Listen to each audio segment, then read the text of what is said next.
इस वीडियो में जी हम एक्सेल का एक बहुत इंटरेस्टिंग फीचर है ट्रैक चेंजेस।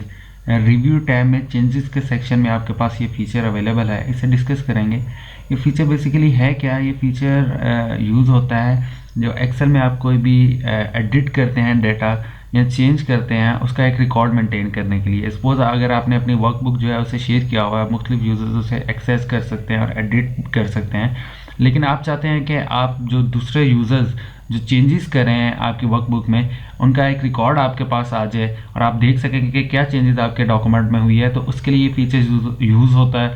उसके अलावा आप खुद अगर अकेले भी वर्कबुक को यूज़ कर रहे हैं, आपने अपना डॉक्यूमेंट कंप्लीट कर दिया और आप रिव्यू के फेज़ में हैं, और तब भी आप ये फीचर यूज़ कर सकते हैं। ये फीचर है क्या जी? हम देखते हैं। हमने क्लिक किया ट्रैक चेंजेस के इस फीचर पे, तो हमारे पास दो ऑप्शंस आ गए, एक हाईलाइट चेंजेस का और एक ऑप्शन जो फिलहाल डिसेबल है हमारे पास, एक्सेप्ट और रिजेक्ट चेंजेस का।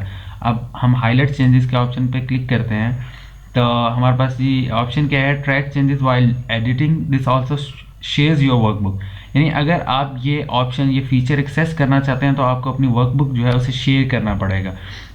ये ज़रूरी नहीं कि अगर आप ये वर्कबुक अपनी शेयर कर दें तो दूसरे यूज़र्स भी इसे एक्सेस कर सकेंगे। फॉर एग्जांपल अगर आपने इसको किसी शेयर्ड फोल्डर में प्लेस नहीं किया हुआ तो ऑब्वियसली सिर्फ आप ही इसे एक्सेस कर सकेंगे, बट इस फीचर को यूज़ करने के लिए आपको अपनी वर्कबुक को शेयर्ड वर्जन पे कन्वर्ट करना पड़ेगा।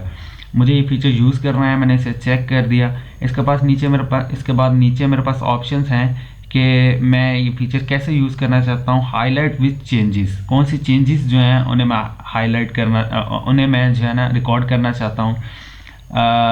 पहला ऑप्शन है हमारे पास व्हेन, कब हमने जी चेंजेस रिकॉर्ड करनी है। इसमें ऑप्शन है हमारे पास सारी की सारी चेंजेस रिकॉर्ड करनी है हमने। सिंस आई लास्ट सेव्ड, यानी लास्ट टाइम जब मैंने अपनी फाइल सेव की उसके बाद जो चेंजेस हुई वो रिकॉर्ड करनी है। जो अभी मैंने रिव्यू नहीं की हुई वो रिकॉर्ड करनी है, या किसी स्पेसिफिक डेट से जो चेंज हुई है वो मैंने रिकॉर्ड करनी है। उसके बाद मेरे पास ऑप्शन है जी कि किसकी चेंजेस मैंने रिकॉर्ड करनी है, सिर्फ वो चेंजेस जो मैंने खुद की हैं या जो दूसरे यूजर्स ने की हैं, सिर्फ वो चेंजेस। यानी एवरीवन की चेंजेस अगर कर देंगे हम तो सारी चेंजेस जो कोई भी यूजर इस डॉक्यूमेंट में करेगा वो आपके पास रिकॉर्ड हो जाएंगी। और एवरीवन बट मी में क्या होगा कि आप जो चेंजेस कराओगे वो तो रिकॉर्ड नहीं हो रही होंगी, लेकिन जो दूसरे यूजर्स कर रहे होंगे वो रिकॉर्ड हो रही होंगी। फिलहाल ये डॉक्यूमेंट तो आपका शेयर्ड ही नहीं है, तो इसमें दूसरे और यूजर्स तो है ही नहीं, आप सिंगल यूज़र हैं, तो आपको यही ऑप्शन आपके पास रहेगा।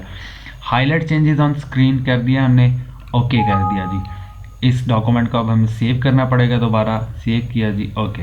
अब देखें जी, अगर मैं इस डॉक्यूमेंट में कोई भी चेंज करता हूँ, सपोज मेरे पास ये फैसल नदीम साहब की सैलरी जो है 27,000 है और मैं इसे चेंज करके जी 30,000 कर देता हूँ, तो ये चेंज मेरी जो है हाईलाइट हो जाएगी और ये जो सेल है ये स्पेसिफिक कलर से जो है वो हाईलाइट हो जाएगा। और इसके साथ एक डिस्क्रिप्शन, जब भी मैं कर्सर इस पर स्लाइड करूँगा तो एक डिस्क्रिप्शन बॉक्स ओपन हो जाएगा जिसमें ये बता रहा होगा एक्सेल के ये सेल जो है इसकी वैल्यू फ्रॉम 27,000 टू 30,000 जो है चेंज हुई है फ्लान डेट को फ्लान टाइम पे।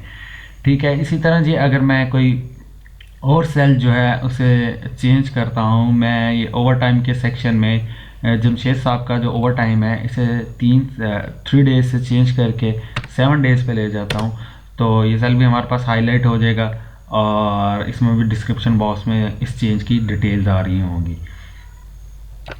अब अगर मैं दोबारा ट्रैक चेंजेस का जो बटन है मेरे पास रिव्यू टैब में, उस पर जाता हूँ और इसे क्लिक करता हूँ, तो मेरे पास एक और ऑप्शन, जो दूसरा ऑप्शन पहले अवेलेबल नहीं था, डिसेबल्ड था, अब वो भी अनेबल्ड हो चुका है, एक्सेप्ट और रिजेक्ट चेंजेस का। ये ऑप्शन बेसिकली चेंजेस एक्सेप्शन और रिजेक्शन के हवाले से है। जो चेंजेस आपके डॉक्यूमेंट में हों वो आप रिव्यू करें और उसके बाद अगर आपको वो चेंजेस रखनी हैं तो आप उन्हें एक्सेप्ट करें, अदरवाइज़ आप उन्हें रिजेक्ट कर सकते हैं। इसमें हमारे पास क्या ऑप्शंस अवेलेबल हैं? सबसे पहले ऑप्शन हमारे पास अवेलेबल है कि कौन सी चेंजेस जो हैं वो हम रिव्यू करके एक्सेप्ट और रिजेक्ट कर सकते हैं, जो अभी तक रिव्यू नहीं हुई, या फिर सिंस स्पेसिफिक डेट जो है चेंजेस सारी वो हम दोबारा रिव्यू करना चाहते हैं और उन्हें देखना चाहते हैं कि हमने उन्हें एक्सेप्ट करना है या रिजेक्ट करना है। दूसरा ऑप्शन हमारे पास अवेलेबल है कि किस यूज़र की चेंजेस जो हैं उसे हम रिव्यू करके एक्सेप्ट या रिजेक्ट करना चाहते हैं, सबकी या अपने सवा सबकी। ये ऑप्शंस हमारे पास अवेलेबल हैं। मैंने इधर एवरीवन का ऑप्शन ही रहने दिया और इसे ओके कर दिया जी। अब मेरे पास एक बॉक्स ओपन हो गया जिसमें मेरे पास डिटेल्स आ रही हैं चेंजेस की जो इस डॉक्यूमेंट में हुई, change 1 of 2 made to this document, ये चेंज पहली चेंज आ रही है मेरे पास जो इस डॉक्यूमेंट में हुई, इसकी डेट और टाइम आ रहा है। अगर मैंने इसे एक्सेप्ट कर दिया तो ये चेंज परमानेंट हो जाएगी, अदरवाइज़ अगर मैं इसे रिजेक्ट करूँगा तो मेरा डॉक्यूमेंट दोबारा उसी फॉर्म में चला जाएगा। फॉर एग्जांपल अगर मैं इसे रिजेक्ट कर देता हूँ तो आप ये इधर आके देखेंगे कि आपकी ये जो सैलरी थी मैं फैसल नदीम साहब की, ये दोबारा 27,000 पर ही चली गई है। इसी तरह ये दूसरी चेंज है मेरे पास, इस चेंज को मैं एक्सेप्ट कर देता हूँ तो ये चेंज 7 वैसे ही रहेगी।